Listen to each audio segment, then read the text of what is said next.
Now we're good? All right, we are good because this is the Roundtable right here on the chain. This is Jeff, co-host Chip over here somewhere. And right below us, we've got XRP Venture. We're really excited to have you on here. We had a little bit of conversation leading up to this, and I think we need to jump right into that topic, and we're going to do it right after this.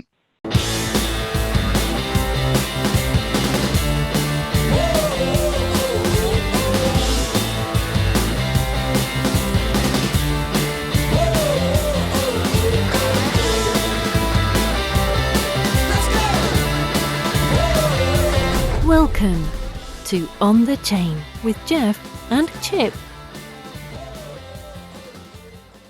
All right, so here we are. We're like picking up like mid-conversation, but I think this is a cool topic because we were talking about XRP, we're talking about Ripple, we're talking about Stellar, how Stellar decides to destroy half of their supply. We're looking at this, concept of where is the Ripple organization in terms of bank adoption, financial institution adoption, the utilization or the lack of utilization of ODL, price movement of XRP, the global debt that we're facing right now, especially in light of this crisis, just pushed the global debt to the moon. When we talk about moon, actually, Jerry Hall kept asking me when moon. Incidentally, was the title of my my HODL review episode Saturday morning. But now we see the debt to the moon. Venture, what in the world does all this mean, and where do we go with this? How is there a possibility of XRP actually becoming a significant player, so to speak, in this debt crisis solution? Well, everybody here and everybody watching this knows and believes that, yes, of course, it does. There's too much has already happened. Too much of the ecosystem has been built, and there's too many problems it can solve without them utilizing it. And truth be known, you said we had a little dialogue before this. Guys, this is the third reboot and restart of this video. We've had lots of dialogue, but my internet kept breaking up and crashing, and so they were only getting every other word. So we've had to reboot it again. But yeah, where we got to before we quit the last one was the idea of what if the IMF, like them or not, took XRP or was assigned, purchased, given, donated, whatever, gifted Ripple's Escrow, and that became the new ESDR, and for all intents and purposes became the world's currency. But then my thinking is, well, the U.S. needs their own coin, their own walled garden, whether it's all the dialogue lately about the digital dollar. Quite honestly, I don't know why they couldn't take Facebook's Libra coin and make that the U.S. digital dollar. I think that would have some merit. Not a Facebook fan, but I'm just saying. Sorry, we've been overruled. Chip says no. If Chip's not in, I'm not in. That's catastrophic, man. Huh? That's catastrophic. Those are war words talking about that.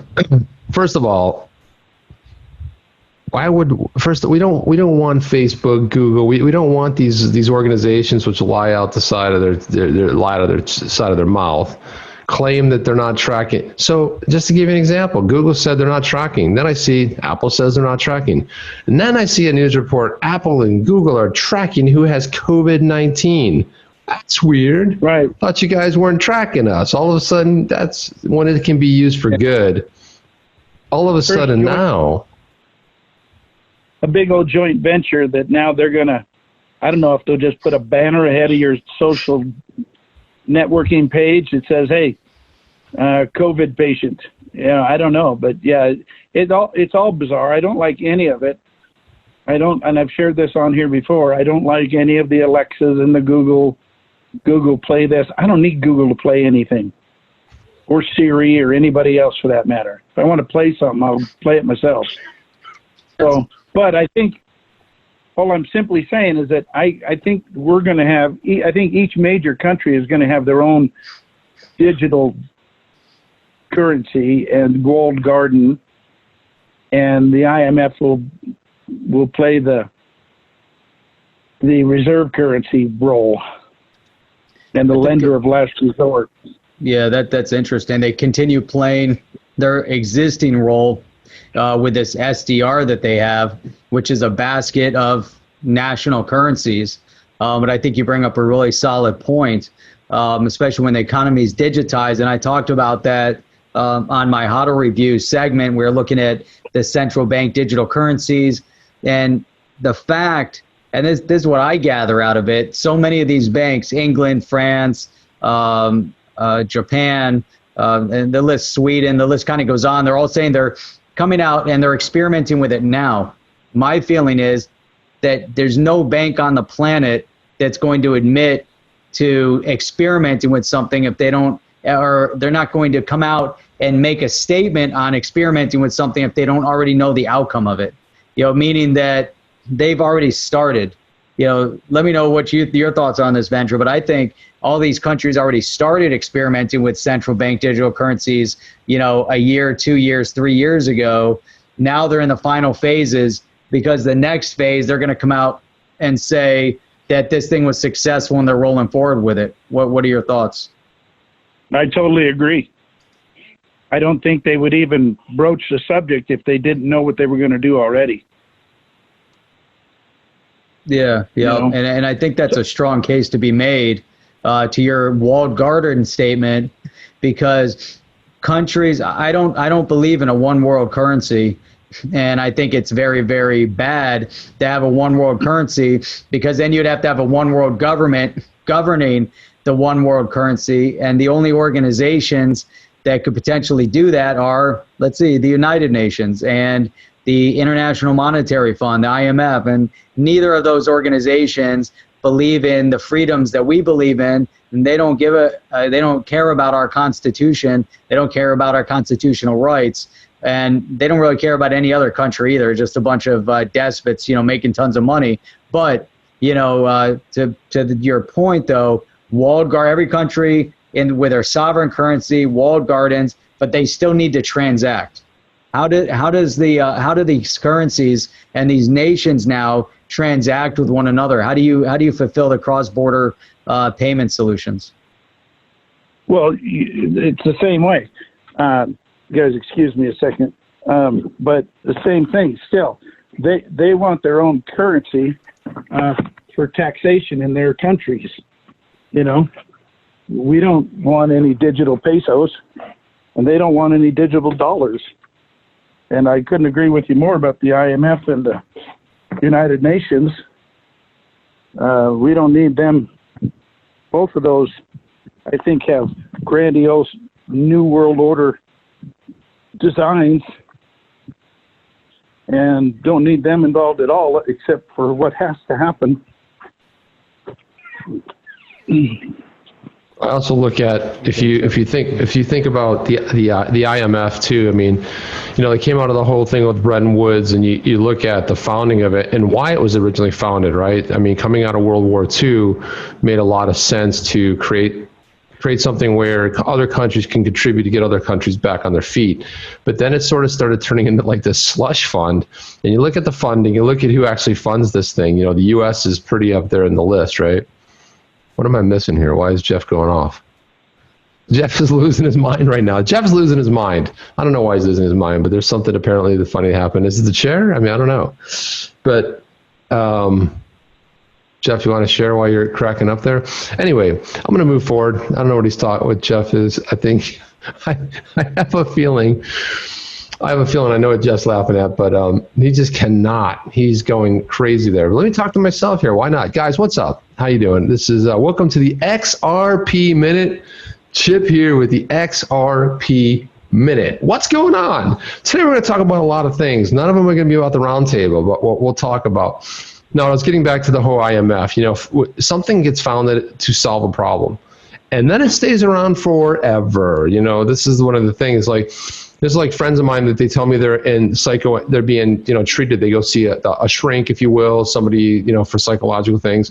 And I'm like, well, how long have you been doing that for? 15 years? I'm like, well, shouldn't one of the things you get better? I mean, shouldn't it be like a gauge, like you get better at it? Geez, I don't have to do that anymore. I had a friend who his shrink said, hey, we don't need to see you anymore. And he said, what do you mean? He goes, well, you're thinking different. Okay, that's a success, right? It worked. If you run into issues again, you know, you can kind of just let me know, and then we'll do it. But I'm like, this consistent stuff, we create something, and then it just goes on forever. And the funding for every government works the same. It's like you create a program. The program is a disaster. That you like fund the program. Yes, like and personal income tax for 1 year.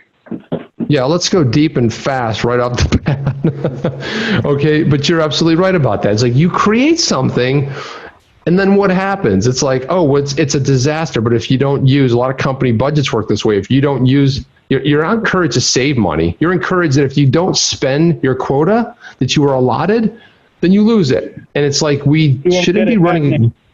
Right. It's like there should be incentives there, and there's no incentive for.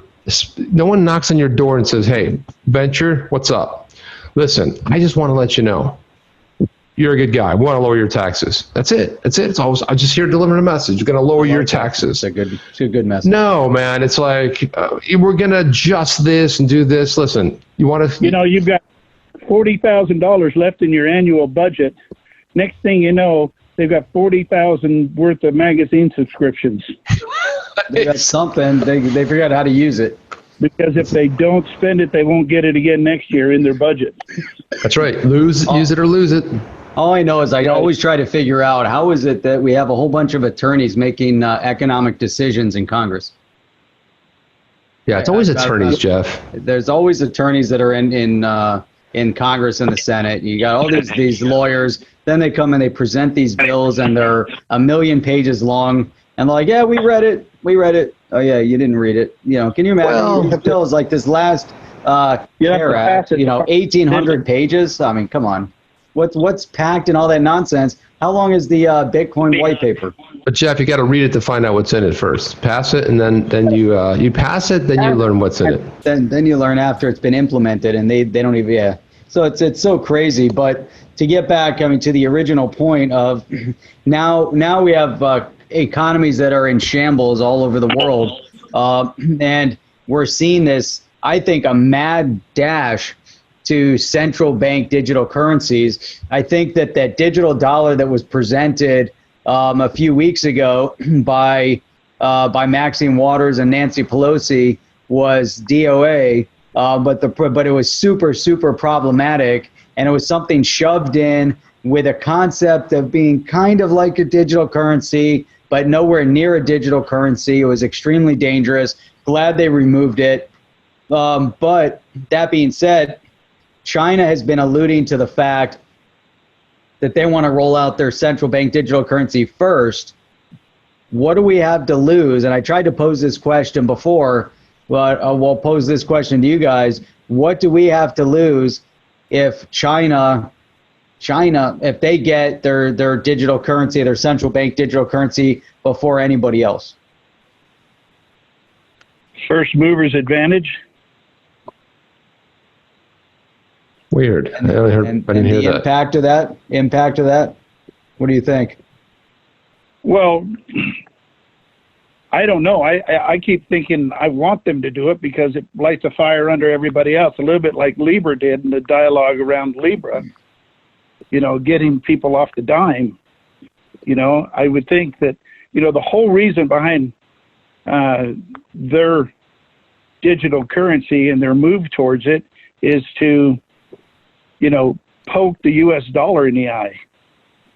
And Trump has to know that. Mnuchin has to know that. And even these lawyers in Congress and in the Senate, when they've had hearings, have said, you guys need to move this thing along faster because we don't need to be behind in this arena. Yeah, we need to be leaders in the space, not followers. Yeah, Right, exactly. I think a lot of it that's being held up right now when you look at the token taxonomy, look, it's all coming down to politics. One side doesn't want to let the other side. They go, this is a great thing. They believe in it, but they don't want the other side to get credit for it. So we'll have to really, a lot of the stuff's going to be curtailed until after the election. But I just pulled up the Chinese yuan and it's worth 0.14, which is even worse than XRP, right? So that made me super valuable. Shit, stop. Right. Well, here's the thing. You want to talk about walled gardens? Look, communism is built on a lie. Everything's about masquerading and pretending and playing with people's minds and doing all this stuff. You can't believe anything that comes out of a country that is built upon they're based, they're Chinese communists, they're Chi-coms, right? So that's what they do. That's what their specialty is. And they masquerade with, we've got all these people creating businesses. They're monitoring every bit of that little thing that's going on there. And I look at, let's take Jeff of what he was talking about as far as the, China going first. And, I think Venture's kind of onto something, because if they were to get it out there, then you get a panic. And, I think Venture is spot on with this thing. It does light a fire, but nobody really cares. It's China. Nobody cares. Nobody can't wait to buy their currency. No one's going, I can't wait to acquire more Chinese yuan. And guess what? Nobody cares about their digital currency. Now, where they made a smart move was having the hub of Hong Kong and being able to use all the money and launder it through Hong Kong and with businesses. And that's where all their Bitcoin that they go ahead and buy a ton of Bitcoin. Do we know how much they really own? Because that's where they've been mining the hell out of it.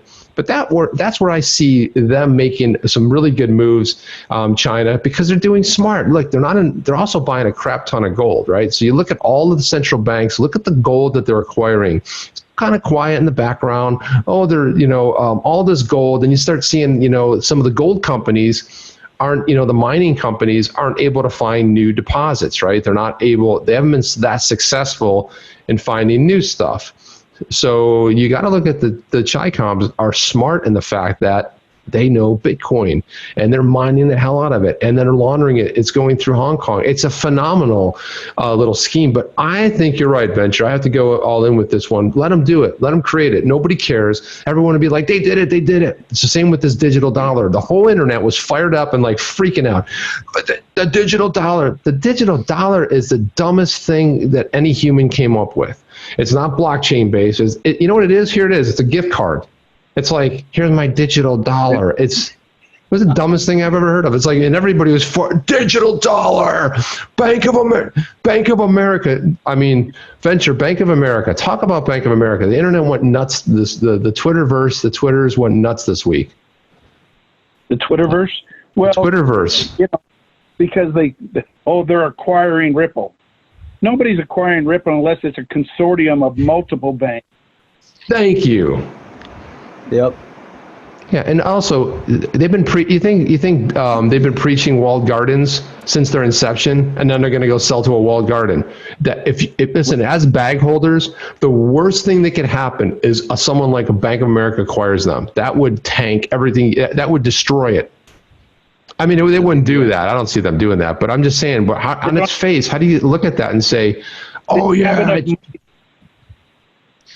Look, there are things that Ripple can do. There are things that Ripple could do. If Ripple wanted the price of XRP to go up, they could have a strong hand in that. Explain. Go on. Quit selling. Drive the price up, not try to maintain it. It's like you feel like, okay, they've got an algorithm going between 20 and 32 cents. And if it gets up, sell. If it gets down, buy. Like they just got bots running against this thing. They hold it. It's almost like they're trying to prove to the world, look, it's a stable coin. You can transact with this, and in 4 seconds that it takes for a transaction to go through, there is no movement in the price that's going to adversely affect your transaction. That's a good point. That's a good point on stability. I always thought, we call it the most stable coin, but we want it to be stable. That's the whole point. We don't want it to be 19 cents though. They want it to be stable. I want it to be stable as well. We just know it can't be stable. If it's not stable, then they won't be able to build the utility that they need to build with it. If it goes into ODL. I want it to be stable at $100, not 20 That'd be cents. great. Oh, that'd be great if it was. You know, I'm sure there's a purpose and a need for it to be at the lower price range. I don't know. You know, I mean, you know, maybe there's, if they are manipulating it, and they can show that there's a manipulation going on because of, we're talking about supply. It's interesting. Is it, you know, the fact that they have this escrow constantly releasing, you know, $1 billion or $1 billion XRP every single month? Does that release have an impact? Because it allows them to do things. It allows them to pump more XRP into the system as proof case for partners. But one of the things that we were talking about earlier was XLM and the Stellar project, because Stellar decided to burn half of their supply of XLM. Now we look at it and say, why would they do it now? It had no impact on price. But they're not thinking short term, are they? And this is what we were talking about earlier, and it made sense. They're thinking long term, right? That's what we were talking about. Go ahead. I believe that. I believe that given that it is so closely tied to and or similar to XRP, I'd be really surprised if there wasn't a major player already trying to latch on to that supply, especially at the current price point. That's interesting. Now here's another thing to consider. Who knows if this is how it's going to happen? You know, we know that governments pretty much don't really invent or create much. You know, they typically will go out and find a third party to build something. And that third party is typically a private entity that's contracted by the U.S. government. Is it going to be the exact same thing with cryptocurrency? We know even in the management of the funding of the money right now, we have the Fed in the U.S. Will the U.S. government find a third-party entity to build this new U.S. digital dollar, digital currency, as will other countries? Are they going to build their own, or are they going to try to build it as on Ethereum? Are they going to try to somehow, you know, pair it to Bitcoin? Are they going to somehow build it on the Interledger? What do you guys think? Is this something that would be viable then for them to utilize existing technology, or do they build their own? No, I think existing technology just for the speed of things, and the speed they're going to need it. I think about it. If you're the government, you've got a problem.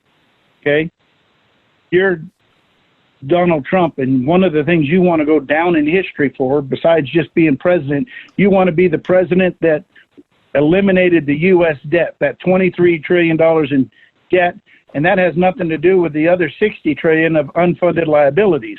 You want to be that guy. I'm the best businessman ever. So now it's just, here's my problem. Who can solve it? Garlinghouse. Meet me in the Oval Office Tuesday at 4. Here's my problem. Here's what I want to do. Solve it. Joel Katz. How can you solve my $83 trillion of debt? Well, here's how. We reevaluate the price of XRP to whatever, to the price of what gold should be, 10,000 a coin.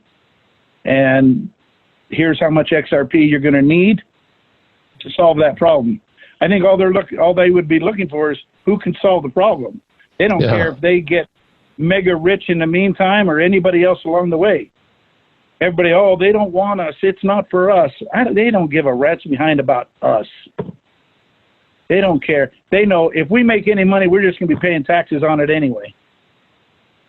That's right, but that's also with this hyperinflation. It's one of the reasons we're paying the money we're paying for houses. That, you know, live in a $400,000 or $500,000 house that, you know, when it was built 20, 30 years ago, certainly wasn't, was 20, 30,000. So, yeah, it sounds great, but then everything else rises. Something interesting, you know, there was a poll put out by Hedgeye, and they posed these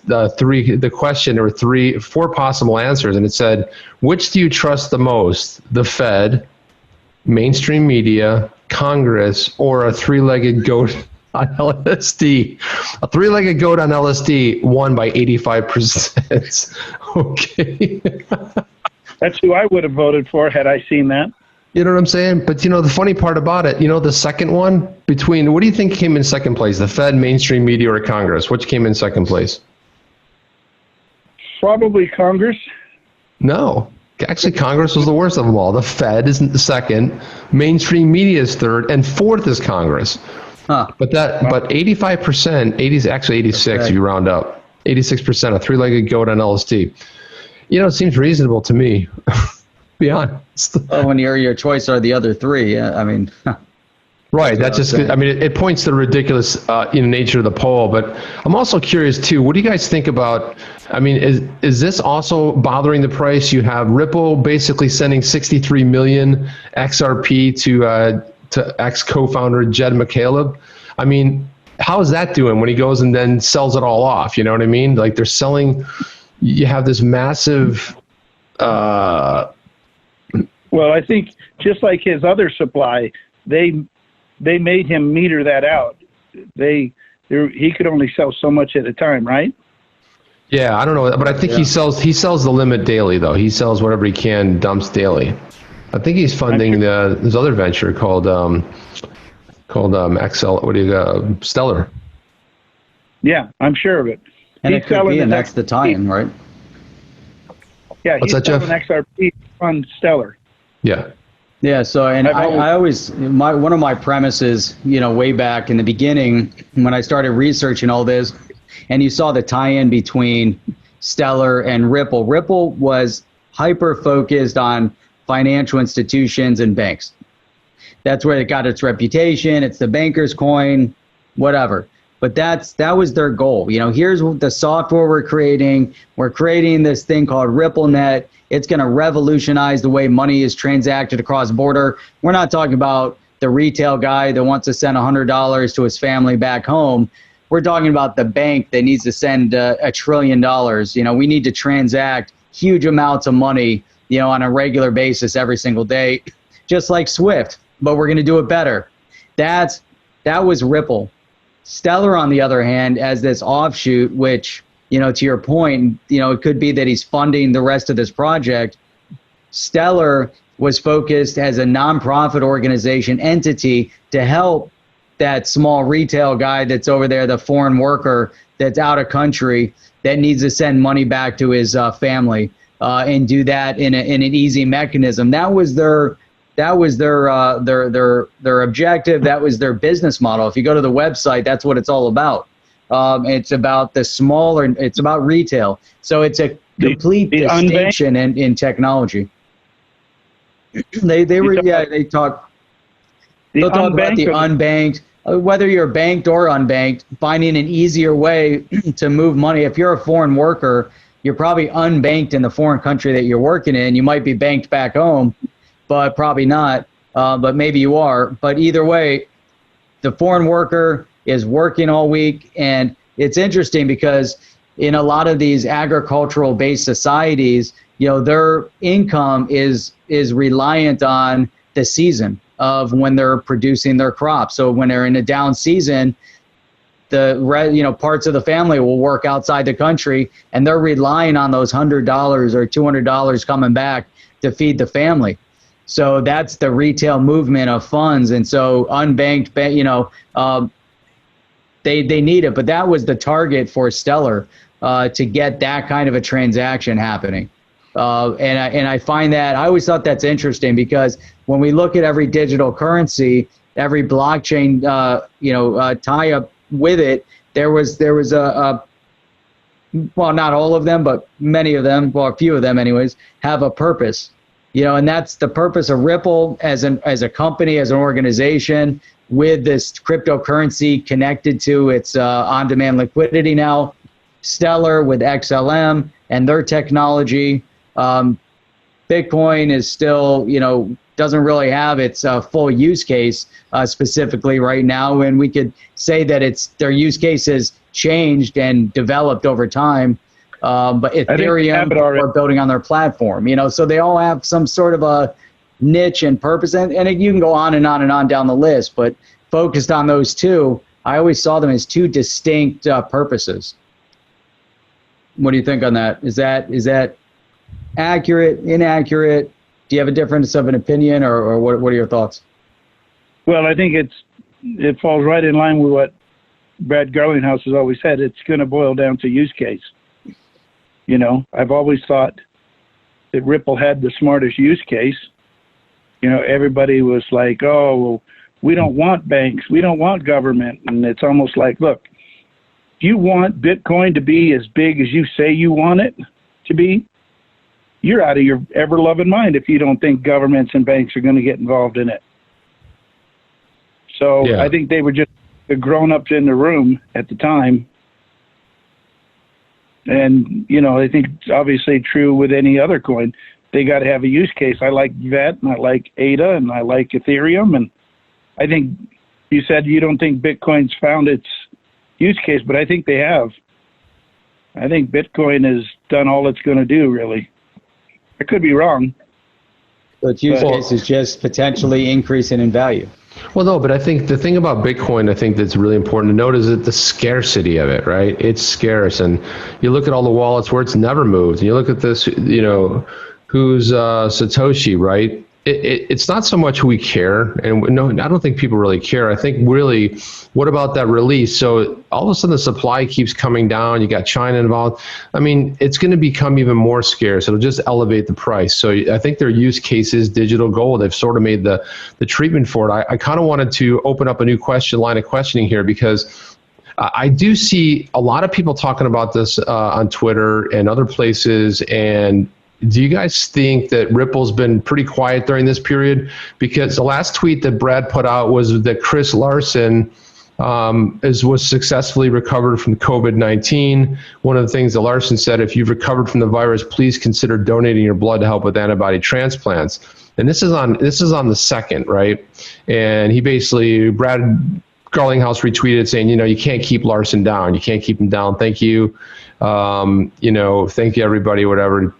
And then the last one was Andy from SPQR put out something about, again, they're going after Garlinghouse and this stupid scam. I mean, you get people booted off of YouTube, and they have this scam that's running, and the people are believing it, you know, and Garlinghouse but really there's not a lot. When I look, he did a whole thread back on March 19th about how they're locking down for this. And the next one before that was on March 3rd. About energy consumption for BTC. So it's interesting. I mean, I don't want to make a huge thing of it. I don't want to be like, you know, why are they so quiet? But I just hear a lot of people saying, you know, Ripple's quiet. What's going on? Why aren't they coming out with news? Why aren't they? Well, obviously there's a pandemic. Sorry, did I slip there? There's a pandemic going on, and maybe that's part of it. But yeah, it has been a little bit on the quiet side, but I think all companies have been quiet. Is there anything to this? Why do you think they're quiet? Is something really going on in the background?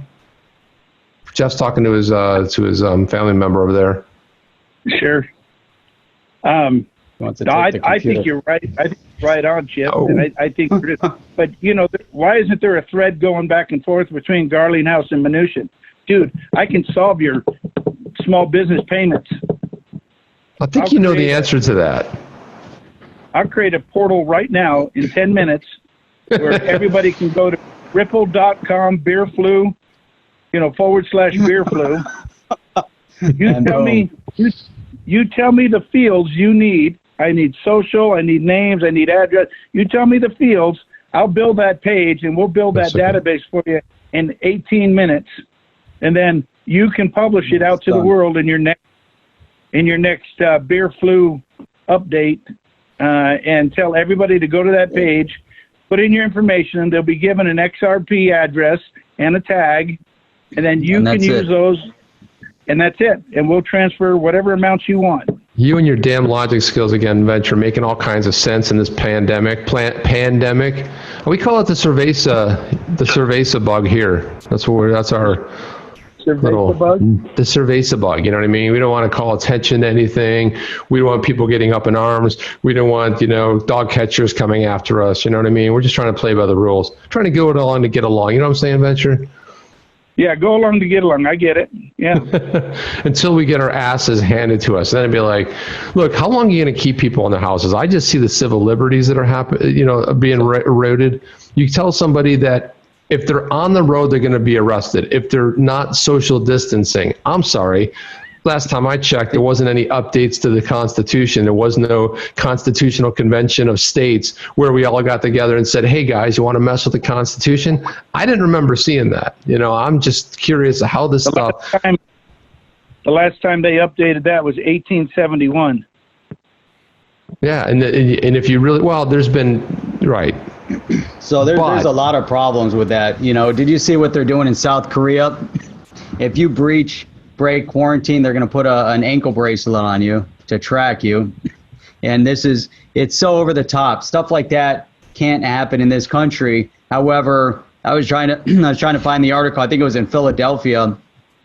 So they had a bus, and they dragged a rider off the bus. The police came in, they dragged him off the bus because he didn't have a mask on.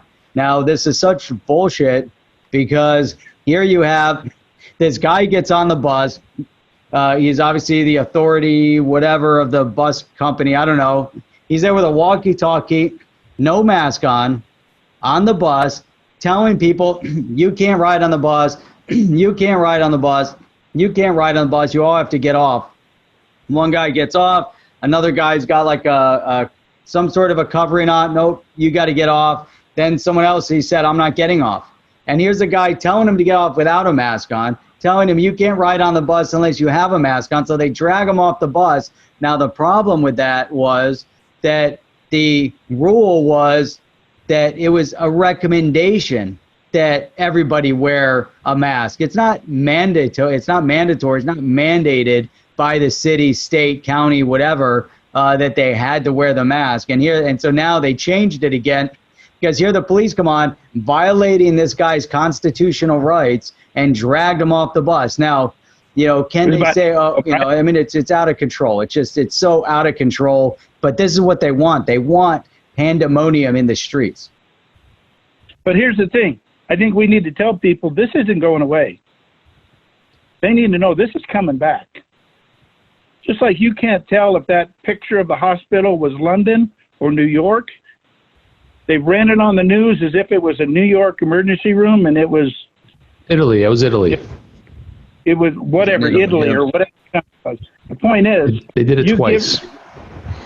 Wait till next year until we get an announcement that we have our first official COVID-20 case is now, and now they'll just do a national emergency 14-day quarantine. Done. Everybody, forget the governors. We're just going to do it from our task force. National emergency, COVID's back, 14 days in your house again. No, I don't think so. I disagree with the statement. Here's why. People aren't buying the bullshit. They're not buying it, okay? The stuff isn't adding up. The numbers aren't adding up. And if you start doing year-over-year comparisons of deaths in New York City in March as compared to 2019, it was higher in 2019. So again, you go to the hospital where it's ground zero for the virus. This is where people are catching it. And so if you had it in your body, and then there's people that have it. Now there's a conversation going around. I mean, I remember Jeff got really sick back in November when he was up in Detroit, I believe it was. A lot of people I knew got this bug. They're like, is the flu? No, the doctor said it's not the flu. They came down. You think this thing magically traveled? It got on a plane on the 15th of January, and that was the first patient that came into Seattle. And come on, man. There were hundreds of thousands of people moving daily, and that was the first time it came in. That's the first case we know of. This thing could have been here 4 months ago, and we weren't looking at it the same because we didn't care so much. We all we're okay as a nation. See, as a nation, we're cool with 60,000 people dying. We're like, hey, it happens. 60,000 people died last year. Well, how about 2 years ago? Well, the number was lower, but it's flu. People get it. Do you know anybody that died of the flu? No. Okay, but now we're all locking down, don't do anything. And then, leveraging like Peru is like putting people in jail. They're arresting people on the streets. To me, look, you can fool people. Look, I mean, on the deep dive the other night, you guys brought up the great topic, which was you could say how easy it was. If you had predicted this venture, you got on one of your streams and said, hey, listen, I'm making a prediction like 3-4 months from now, we're all going to be locked up in our houses like martial law is going down. We're not going to be able to move around. We're not going to go places. Won't be working. People will be working from home. People would have thought you were the nuttiest man on the planet. Would have said, that's it. I'm unsubscribing to Venture because he's a nut. But here we are, locked in our houses. Here we are. Just like that. It was a switch. It was like, hey, let's, do you see that switch? Yeah. Did you flick it? Yeah, it's in. Okay, are we cool with this? Yeah, I think it was cool. Everyone's all right with it, right, Jeff? Everyone's fine. Everyone's fine. Right. No problems. They like to move the needle. That's exactly right. They're going to do, if they do it again, people will just go to their houses because we did it last year. You can't do it, man. You know what I mean? I think what's going to happen, I think a lot of stuff is going to be exposed. The modelers, for example. Well, listen, why do models at all? We already know. We compare it to other things we know. We know and then, and then the World Health Organization saying, oh, no, we can't open too soon, right? But they're the same people that put a tweet on January 14th that said, this isn't transmitted human. Go about your business. Everyone's fine. There's nothing to see here, right? And they also, get a lot of their funding. They're in deep with that country of origin. And so now the world, the who, what do we, why would we listen to one more word that comes out of their mind? And if you do some research, I'm not going to get into it here, but do some research of who the players are. Who's Dr. Fauci? What's his past look like? How about Birx? How about pictures floating around out there with some notorious individuals? Have you seen those yet? Yeah, and this goes back to what Jeff said earlier, which is check them. Where are their ideologies? Where do they hang out? Do they hang out in the bar that talks about socialism, or they hang out the one that talks about freedom and how we can eliminate taxes? My guess is they don't hang out. They hang out in the other one, right? I think so. I think that's exactly where they hang out. I also think it depends on what they're trying to implement at the time. Let's face it, right now, there's a whole lot less guns and cameras out on the highway and the roads. Yeah, so that's a good point. You're shuffling assets and positioning things. I think it just depends on what they're trying to do. There haven't been any false flags recently, have there? Just this pandemic. Right, right. But I'm saying it's funny because right before, I mean, you can go back and check. Right before a major news event's going to drop that's negative towards a certain sector of people, all of a sudden out of nowhere comes a mass shooting to derail all that news. Is it weird coincidence, or is there something more to it? I will pose the question. I'm not going to make the decision, but I find the coincidence, it's too much of a coinky-dink. It's just too, maybe it's circumstantial, I don't know, but I think there's something nefarious going on there. And it's funny because you're right, when people are locked up, all of a sudden they're in one of these pressures, which seemed like crazy talk. You got, I can't remember the name of the military official that got on there. He looked like John Goodman, because I tweeted around that John Goodman was pissed because he's like, you're not going to pass go. You're not going to come in here. You're not going to kill Americans. You're not going to pass Jump Street. We're going to disinfect you little roaches like the scum that you are. And I was like, what, dude, what? One minute we were talking about like numbers. Next minute, this dude's laying it down. They're moving ships down the south because now they're coming in by boat because, like you said, Venture, nobody's paying attention. And then you got cities that are brilliant, like Philadelphia, saying, hey, man, if you break the law, that's kind of cool. If you steal cars, I'm not going to chase you. You break in under somewhere, kind of look the other way. Probably not a great thing to publish. Then we turn into like the real life Purge, like the movie. It's out of control. It really is out of control. So why did we change the name from Cerveza flu to COVID-19? You know the reason behind that. Yeah, because that country of origin was getting some bad press. They certainly were, and one way to cut off all those hashtags, change the name. Well, a band that I was really involved in with rap was the Wu-Tang Clan, back in the day. So now you have the Woo. You have a different clan. Doesn't want the press, man. Whoever said all press is good press, bad press is good press. Not exactly. Especially if you're a Chi-Com. That's not good, man. We gotta, especially if you're working with the OWL organization, who's always making the who's going around. Man, I think there's obviously so much more going on right now, and it's starting to reveal itself. Like you said, we're going to see, certain events are going to start unfolding here in the near future. But it's, we also have to figure out, if we have two parties at play that are conflicted with each other, emptying out the streets is probably one of the best things that they could do on either side. The problem is the collateral damage. In every war, there's always collateral damage. We're in a war right now. We're just being fed what they want us to hear, what they want us to see, while other things are taking place. One of the articles that I was reading on the HODL Review was talking about, has this issue that we're facing, this health crisis that they're reporting, is it going to speed up the adoption of these central bank digital currencies? Is it going to push cryptocurrency into the forefront? We're already seeing that governments are talking about, don't use paper currency, use credit cards, don't use our fiat. So that is already, kind of creating the environment to where they say, no, fiat currency bad, digital currency good, central bank digital currency is the only way to do it. Because the reality of it is, all they have to say later, and when I say later, 6 to 8 months from now, is, listen, we know that these fibrous dollar bills can carry viruses, and so we're going to digital. And some of it is just getting people to even understand, to hear the word digital dollar or to hear digital wallet.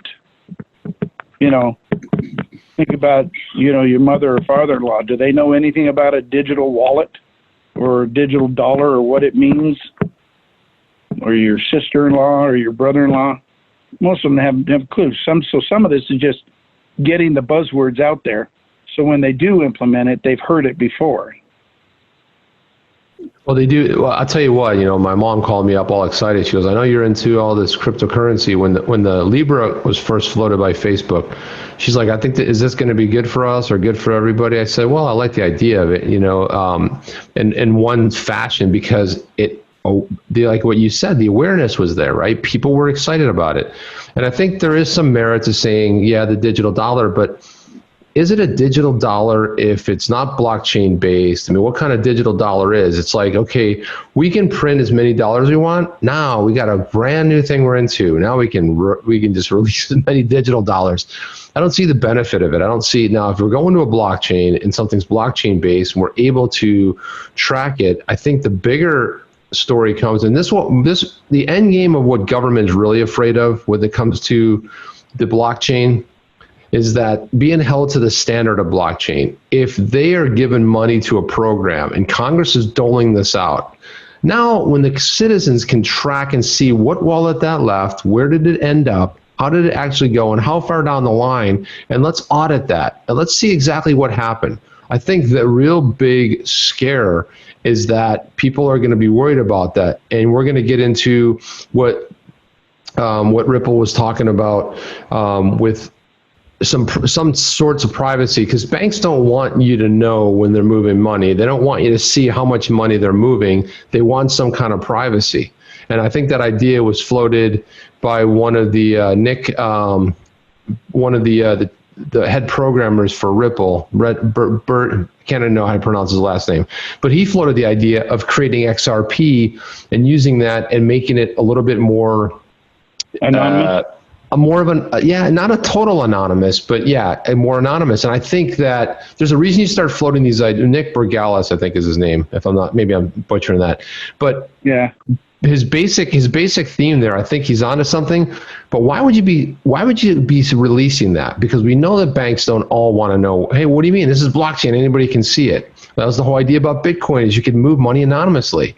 Well, it ended up in one Wasn't he the one holding the blue Lego brick in that photo?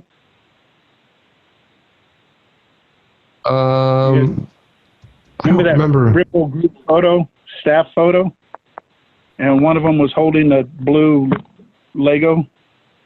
Let me see if I can find that. I don't remember that per se. Let me see, blue Lego. He was right in the middle, in the front row. I think there were 2 rows of staff, and he was right in the middle in the front, holding that blue Lego. And of course, Bearable Guy had that one brick missing. All of a sudden, this picture shows up, and he's holding 1 brick. Interesting. Huh. Another brick on the wall. Yeah.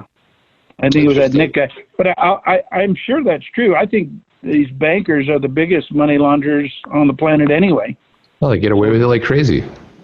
That's why they're kicking and screaming and fighting against this, because, and the same thing, I mean, kind of screws up your next Iran-Contra affair if people can track, you know, the $36 billion that was allocated for that specific op, if all of a sudden they can track where the money went. So they all have a nefarious reason for not wanting to adopt it. Yeah, this is a Top Ripple dev published the method to increase privacy using blinded tags. That was his proposal. But why would you be talking about blinded tags? You know, I mean, I understand it comes out, but you're like, there's always a reason to release something. If something's going to be a little bit different, you don't just like, hey, you know, I was sitting around one day, let's thought if we created blind tags, it would kind of help the privacy. In other words, there's got to be some kind of a calling for it at some point. I think it's just like Schwartz is out of the blue video about a XRP-backed stablecoin. Yeah, I think interesting. You have a meeting with Mnuchin, and he brings up something they're worried about, and he's like, "Well, don't use Libra. We can show you how to use it on the ledger." That's all interesting. Of a sudden that's really interesting. Then all of a sudden there's a solution to the problem that came up in last Tuesday's meeting. Yeah, I mean, that's unreal. I mean, you think about, I kind of overlooked that part, that here's David Schwartz talking about, you know, creating the stable coins, you know, on the ledger, on XRP. That's really interesting, because at the end of the day, that's exactly what's needed.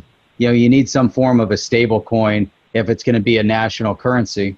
You can't have big fluctuation, but that makes a ton of sense. And wow, I mean, you know, just based on these guys' backgrounds, just based on what's happening out there, just based on banks all over the world, or the central banks all over the world talking about the rollout of digital currency, the fact that we know that the U.S. is debating it, considering it, the fact that the world is facing the biggest debt crisis in history, just kind of keeps leading you in certain directions. And what we were talking about earlier, are they going to build it themselves, or are they going to build it on an existing, proven, secure platform? We know that Ripple as an organization also is lobbying the U.S. government on a regular basis. We know that they have high-level meetings across the board. I'm not saying in any way, shape, or form that they're going to be the backbone to a U.S. digital currency, and it might not be, you know, upfront and obvious to anybody. However, at the end of the day, and this is something, you know, Chip and I have talked about quite a bit, at the end of the day, the people don't care how their money is transacted. The people don't care how their money works. They just want to know their money works and they can transact it. So even if Ripple is behind it, XRP is behind, whatever, it becomes the backbone of this technology. It's going to work. Call it the US dollar. They don't care. You know, that's what it is. This is the technology powering it. There's going to be a handful of people that really care about it. The rest of mainstream America is going to be like, what? I don't know what you're talking about. Yeah, we're going to care about it. Yeah, who cares?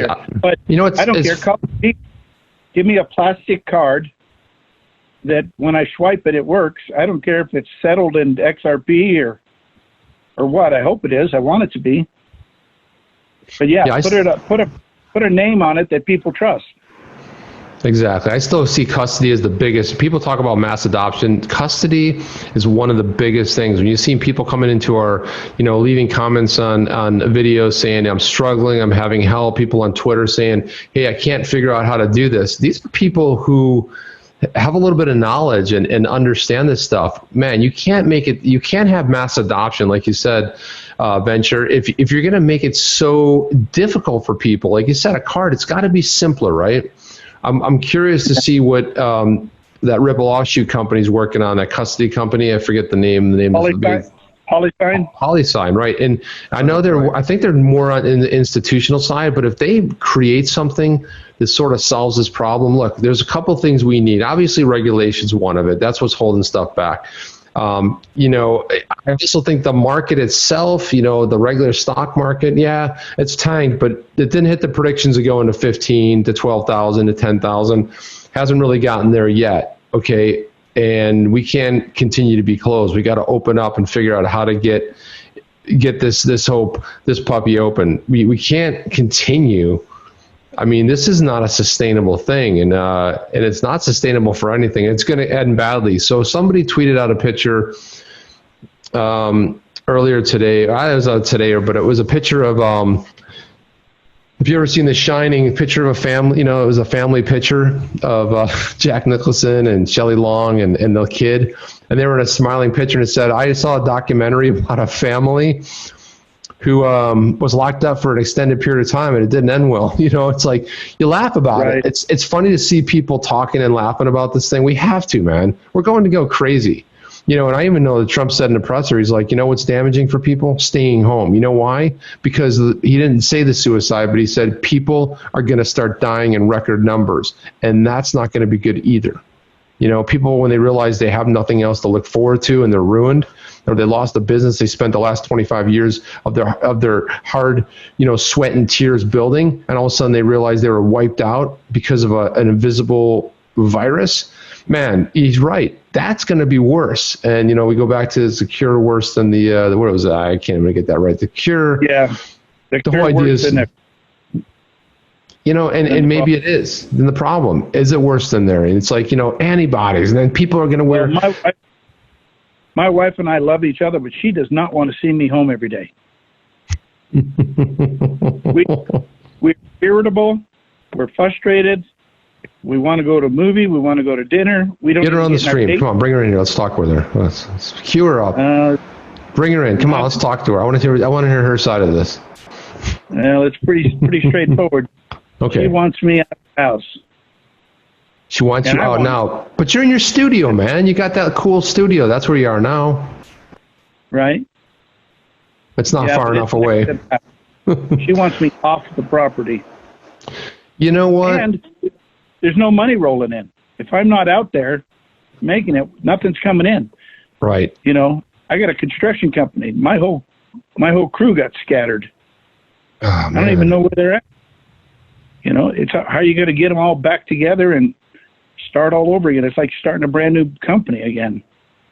Yeah, I talked to my neighbor, same type of scenario. He said he's working on this big job in a building. They closed the building. He was working on this big project. He had 3 crews in there. And, this I'm saying, it's like, look, if you're wearing masks, masks, go to work with masks on. Come on, man. And if you're not eating the right stuff, and if you're not healthy, hey, man, something else is going to knock you down. I mean, something's going to hit you, but we got to get this puppy open. We got to start wearing masks. I go out and I wear a mask, and you go like, well, that's weird, Chip. You're the one with the saying, like, you don't know about the numbers, you believe it. Hey, man, you know what? Let me hedge my bet. But if I'm wearing a mask and I look at the people in the store around me, you kind of give that nice nod to someone that's wearing the mask. You're like, what's up? You got the mask on, and you're like, what's up? Now, you give that evil eye to somebody that's like walking around touching everything, licking boxes and, weird stuff like that. You're like, you kind of like sidestep them. Unless you're like Chuck Schumer, and this is how you wear your mask. Yeah, that was the best ever. That was the best ever, man. Those guys are brilliant. Like, come on, man. They're intelligent. So intelligent. Better than that. Biden wearing it like that. Oh God. Like, Oh yeah, that's a great one. The guy that has the glove in his face, mouth. He's on his phone, holding his phone, probably dialing on his phone while he's holding his other glove. Incredible. The glove Brilliant. is not supposed to be near his mouth. Yeah. Yeah. By the way, if you want to look at, somebody tweeted this out. I thought this was great because this is really a state of where we're at. This is a card from Monopoly. And it basically says that the question is, what if the bank runs out of money? It says, some players think the bank is bankrupt if it runs out of money. Oh, no, the bank never goes bankrupt. To continue playing, you guys remember this when it ran out of money. You continue playing, use slips of paper to keep track of each player's banking transactions. Yeah, this is called the Fed. We just print more. You can't mortgage your properties. Yeah, you mortgage your properties. And this kids learn this at an early age. Like, no, a bank doesn't go bankrupt. They're like, no, it doesn't. In Monopoly, it never went bankrupt. You just use pieces of paper, or the Fed prints more. And the digital dollar. I mean, who's going to track that? How many digital dollars are they going to create? I think these central bankers' digital coins. What is it? CBDC. CBDC. Yeah, okay. CBDC. I thought it was CBD oil, but anyway, I was on a different Sounds thing. very close. That's a different deal. It is. So it's almost like J.P. Morgan, freaking Jamie Dimon. If anybody, if I catch anybody buying a Bitcoin, I'm firing them. In the meantime, his whole European office is buying as much as they can find. Loading up. That's how you manipulate the market, though. You know that. Sure, but it's like these CBDCs. CBGBs. Oh, that was that. It's like maybe they just want to create a coin, create 100 billion of them, and hope they can figure, because they are J.P. Morgan Chase, maybe people will think each coin is worth $1 because they say they're selling them for $1. Maybe. And they create their own profit by marketing their coin. Yeah. Well, the other night I did on a stream, I talked about Scylla. So Scylla is paired to a penny, and finally, even the founder comes out. He's like, "Yay! We finally have a use case for the penny." I was going to write a blog post about why are we still using pennies? I mean, can't we round up to the 5 cent? He was like, this is a real coin. It's the real token that's paired 1-to-1 to a penny, a United States penny. I'm like, what the hell? Who's going to pair it to the? Who's pairing to the nickel? Who's pairing? Well, the whole idea is that their whole thing is they're reinventing ACH, right? So basically, they've created an API for ACH where you can plug and play. You don't have to go through the regulatory stuff. Use their stuff. They do the KYC, the AML stuff, and you pay them per transaction. You're basically offshooting that.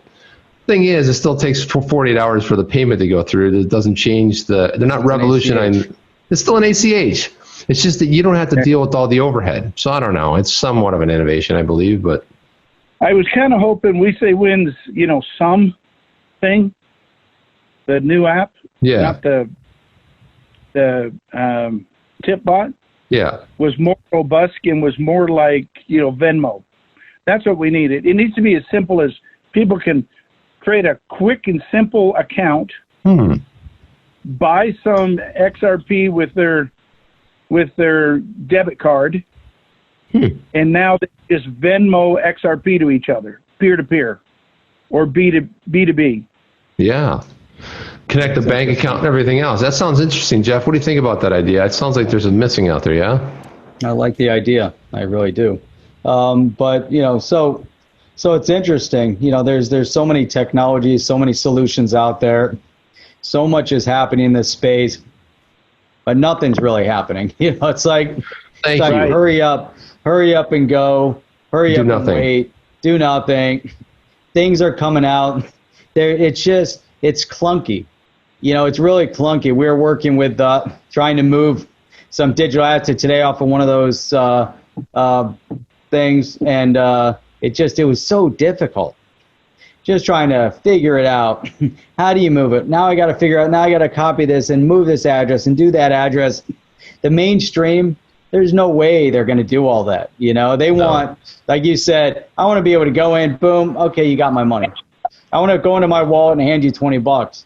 So if I can do it that fast, you know, I can't even put my credit card in the machine as fast as I can give you $20. You know, I can give you $20 like this. The credit card, swipe, boom, done. But type in 20, there you go, you got it, I'm done. You know, that's how fast. It's a simple app that when you log in with Facebook, log in with Google, you know, pull their API in or whatever. And then, boom, just whatever simple. it is. And you got the money, and I'm good, you're good, everybody's happy, and I walk out with my product. You know, whatever I just bought. In the United States, I think Zelle's a great product because, you know, the banks got together and realized that, hey, you know, we're getting our asses handed to us by Venmo and PayPal and all these other services, you know, Apple Pay, Google Pay. You know, Apple Pay is great. It's like, let me text you $10. I text it to you. It's on your phone. I mean, it works in its own walled garden. But, you know, it's the same where if I want to send a super chat and I'm in a stream, it's so easy, man. I get my phone out. You know, it says, yeah, and it's so easy, right? But I think Zelle, what are the banks probably doing a really good job at figuring this out? All the banks are members of it, and it's like you have a phone number or an email address. This is where we have to get with custody. There has to be some sort of, until it's regulated and at some sort of a level, there has to be a way. You know, we have something called the FDIC, which insures up to $250,000 in a bank, right? So if something happens to that and the bank goes under, you know, the Fed's going to cover. Maybe. Well, anyway, it's a good theory anyway. That might happen, right?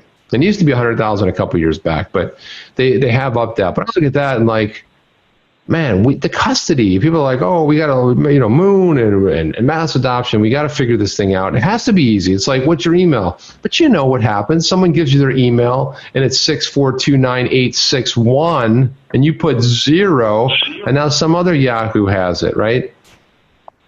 Are you guys familiar with unstoppable domains? Yeah. That's what it needs. Yeah, well, that's the thing. Was I was unable to get one of those. Did you get yours? Because I tried to. I had several in a little holding thing, but they've been emailing me saying they're available. Yeah, but, I get venture dot whatever it is. I don't think they're .coms or whatever, but venture whatever, and then the idea is that will become your address and tag long term. Yeah, because I tried to get chip.crypto early. I was unable to get that. But you're right. That is the way to go. And then you have some sort of a something you could scan to make it, print it out or write it on a blank business card or stamp it, hand it out. There you go. Just send me that $100 when you get a chance. Yeah, unstoppable domain is a great idea, but then like I couldn't get any of the ones that I wanted, so I don't know. I mean, but again, that's the right way to go. I mean, that's somebody like, thinking about it. Even the Cash App, the Cash App you're at has the $ with your name. Like mine's $chip, so that's all you needed. So it was sort of that early was one of the first people to try to figure out you have your own personal address to send money to. Yeah, I've been seeing that on Twitter. Send me your Cash App address. And you know what happens when you do that? You get people requesting money, and you realize it says $10, and it's real easy to say, "Oh, send or receive." Yeah, I fell for that stupid thing. I love just to see what will happen with stuff like that. That's too much. So we've been streaming for like 8 hours. Yeah, and only 20 minutes of showing. Only 20 minutes. I have no idea when we restarted this. This has been really interesting and stimulating. But one way that we can check, since you called in, you can check the time sequence on your phone. Man, Jeff, you are like a detective. I'm promoting you, man, to lead detective. Awesome. On the OTC. How much time have we been on the phone? 1 hour and 16 minutes. Holy hell's bells. Bam, there you go. This is a long chat, and I think it's time to wrap this thing up. What do you guys think? Yeah. I just got a text that dinner's ready in the house. So I think Venture's wife was happy, though. She's like, man, I got rid of that guy for a good hour and a half, 2 hours. I know. Yeah. Made dinner, now dinner's ready. It's time to go. So with that, I want to thank you for coming on, Venture. It's always awesome having you here. We look forward to having you back again. It's absolutely fantastic. I want to let everybody in this stream here know to go check out Venture's YouTube channel as well. We'll put the link in the description below. Go check him out. He's got some great content over there. Go to onthechain.io because you're going to see all sorts of stuff on that website. But if you scroll to the bottom, you can also register for our email list. That email list is going to be the source of where you're going to get our email newsletter. Our newsletter is going to be packed filled with unique content and unique exclusive videos that are only going to be going out to that email list, to that to that newsletter. So go ahead and register for that, and stay tuned on onthechain.io because there's going to be a lot of new content rolling out there in the near future. But Chip, I just want to say, again, thank you, Venture. It's always great having you on here. This is your third appearance, 2 more, and you get the official On the Chain hoodie, a little jacket you can wear when you hit the Fiverr. That one, so you're right there, man. You're 2 away. I think it's possible in 2020, and I wanted to say thank you for coming on, and I'll throw it to you for the last word. Well, thanks for letting me come on. You guys are always great to be with. I appreciate all you do. What do you guys have, about 7 channels anyway? Something like that. We have so many we can't keep track of them all. On Just the 2. chain around your ankle, chain around, we got the wallet chain. And then you've got, you got Jerry Hall. Got to find Jerry Hall. Got the keychain. Yeah, Jerry Hall's the man. No, so we actually have 2 channels. We've got the other channel. You have shorter segments. You have recorded segments. This channel is the live channel where we have the premieres and the live streams. We kept them separate, but you can go check out Jerry Hall on the other channel. You can go check out shorter segments on the other channel. And we got a lot going on. So we got the Roundtable. That link is also below. Yeah, the XRP minutes, all sorts of good stuff going on. That link is below. Somewhere. Check it out. All right, people. Thank you so much, Venture. Go get some dinner. Is dinner ready? Dinner's ready. Hell yeah. God, I'm getting hungry myself. I'm sorry. All right, guys. Take care. All right. Great to see you guys out. All right. Cheers. We're out Cheers. Out of. Bye. See ya. Bam. Are you down with OTC? Please like, subscribe, and click the bell to be notified when the next video drops.